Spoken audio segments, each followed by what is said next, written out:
Alex Pereira is back again at UFC 303, a short notice fight which should have been Conor McGregor and Michael Chandler.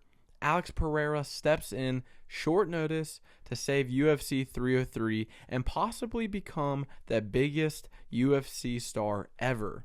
In this video, we will break down Alex Pereira taking on Jiri Prohazka and why Alex Pereira could be the biggest UFC star ever. Be sure to like, comment, and subscribe.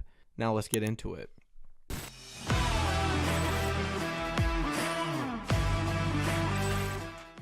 Alex Pereira is the current UFC light heavyweight champion and looks to add another title defense to his record and become one of the greatest UFC fighters ever. His opponent is Jiri Prohazka, former light heavyweight champion, and Jiri looks to take his belt back and prove why he is one of the greatest knockout artists alive. This will be one of the best fights of the year and has only been known about for 3 weeks or so, and it feels like this is a toss-up fight for either fighter. Alex Pereira, one of the greatest kickboxers ever, has accomplished so much since joining the UFC. Pereira joined the UFC in 2021 and since then has won titles at 185 and 205 pounds, defend the light heavyweight belt, beat 5 former UFC champions, headline Madison Square Garden and headline UFC 300, and is about to headline International Fight Week at UFC 303. Alex Pereira is on a great run right now, and it seems like he is unstoppable. His striking is fluid, his takedown defense has gotten better, and he hasn't shown any signs of decline. Alex Pereira and Jiri Prohazka have already saved the UFC one time. That was when Jon Jones got hurt, and on a 5-week notice, Alex Pereira and Jiri Prohazka decided to step in and save the main event. On a technical level, I think this matchup favors Alex Pereira.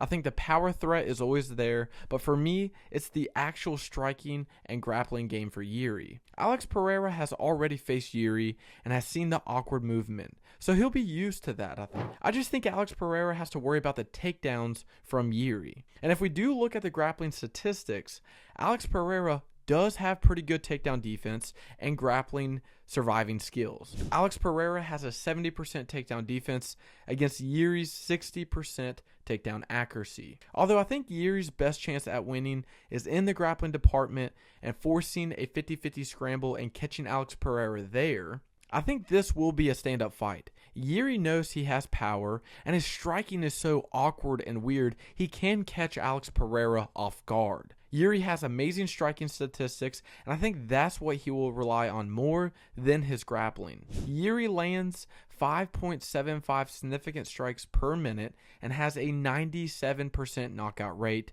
with a 56.2% striking accuracy, which is just absurd. This is insane. Jiri is an awkward guy, but he can catch you with a spinning elbow or a flying knee or with a weird swinging punch while he is moving forward. Jiri is literally like the light heavyweight version of Tony Ferguson. You cannot predict what he is doing. He is so unpredictable, and fighting a guy like that is so hard because you can't time anything. You don't really read what he's about to do because it is so spontaneous. But on a technical level, Alex Pereira is just more fluid as a striker and can technically break you down and open you up without you even knowing that the knockout is there.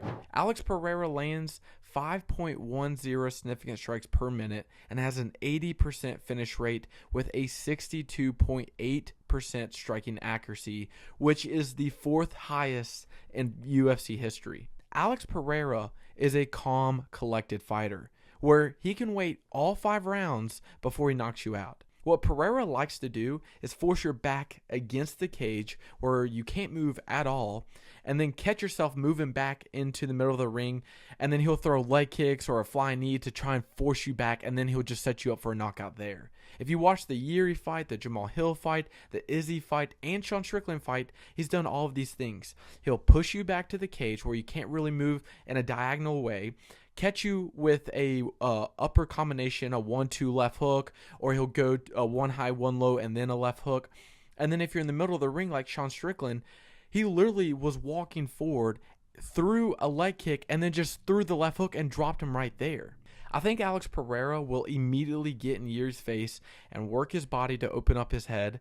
Yuri does keep his hands down low and likes to lean off the front foot a lot, so I could see Alex Pereira landing a knee to the head or some sort of kick to wobble Yuri and then knock him out with the left hand. And that's obviously his most dangerous weapon, is the left hand. That is my prediction for this fight.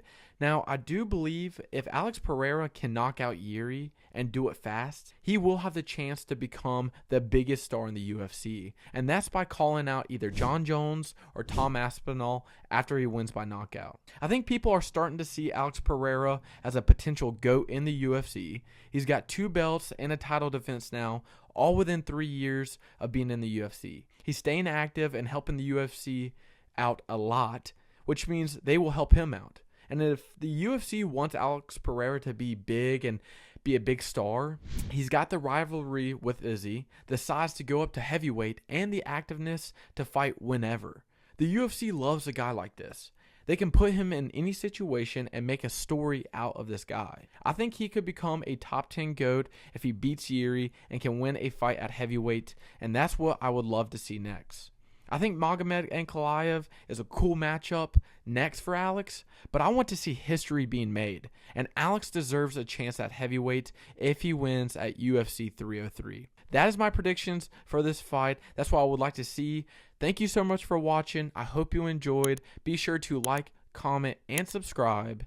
See you in the next video.